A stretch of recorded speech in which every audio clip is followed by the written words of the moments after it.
Hello everyone. Recently I've been working with the local farm to school program and developing educational materials. Now you came here thinking this is a Minecraft video. Why is this guy talking about farm to school? We will be getting into that in a little bit. But first we need to understand what is farm to school.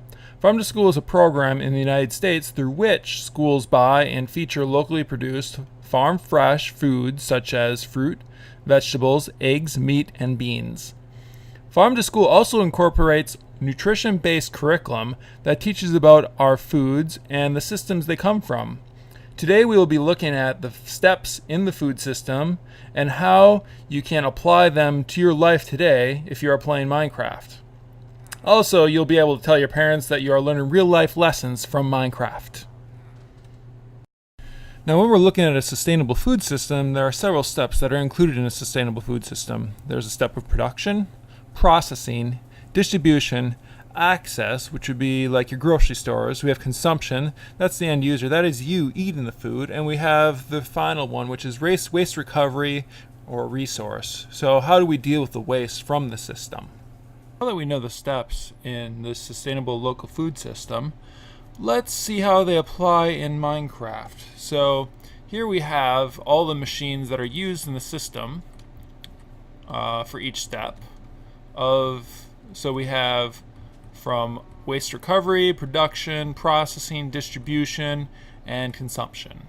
So for the waste recovery portion, we have these sewers, which actually collect manure from cows and then sends that manure over to a composter to compost that manure down and turn it into fertilizer.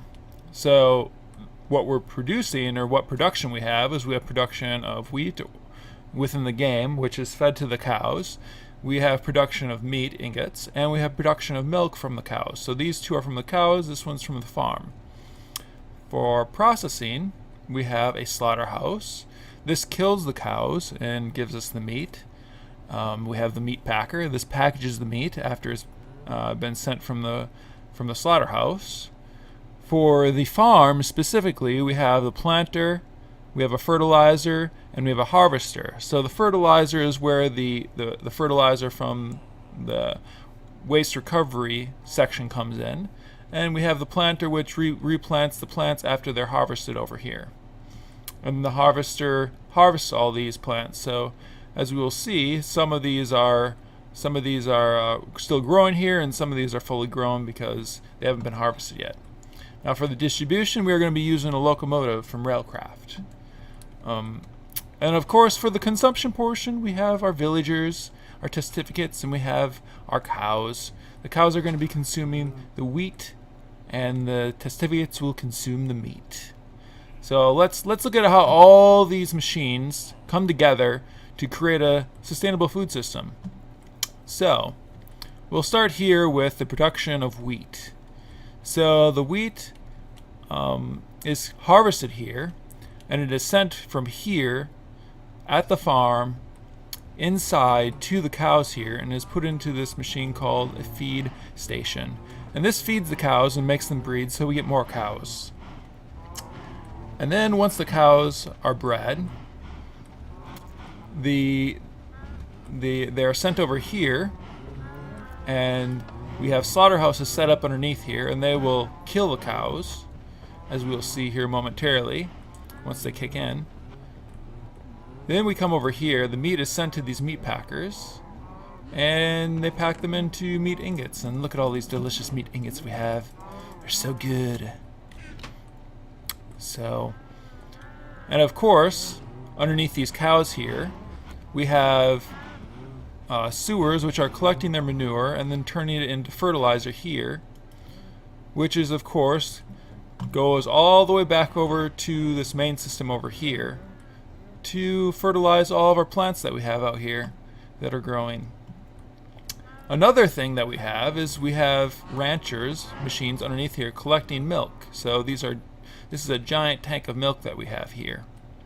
So now that we have covered how all of these machines have create the meat ingots and how it creates the wheat, let's take a look at distribution and consumption. So now that we have all these delicious meat ingots, Now we need to have some way to get it to the end user, which is these testificates here. And to use that, we're going to use these locomotives. So over on the other side here, I have a locomotive already set up. So we will put all of our meat in here, and we will send it off to the village. So looks like we need some water. So get some water out of here, and we'll fill it up. Get a couple more. Make sure that it doesn't run out halfway through. This isn't a short trip. There we go. And now what we'll do is we'll get it running, and we'll cut, and then we'll show it again once we get to the village.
Now that we finally have made it to the city, to the village, where all the villagers are at, we have completed the distribution step of our food system.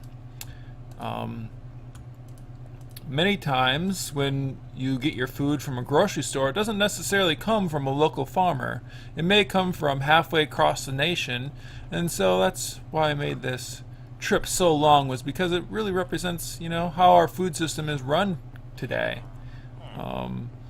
So sometimes our food does have to travel a long ways to create access to get us those specific foods. A lot of times foods like bananas, for example, would come from South America, but you find them at your local grocery store, or you'll find them at your local mini mart of some sort. So that's the distribution step, and by doing that distribution step, you create access for the people that you're trying to get your food to. So here's all the people we're trying to get our food to the little testificates. So we'll throw them some food, leave it on ice for them, make sure that it doesn't rot too fast. So now that we've covered the food systems in Minecraft, I'd like you to challenge yourself either to go into Minecraft and try and create one of these food systems yourself, or to take an example, like say take some wheat, or take apples or carrots or chicken, or maybe even take the food system that is beef in the real world, and try to figure out what steps go into getting that food to you as an end user. So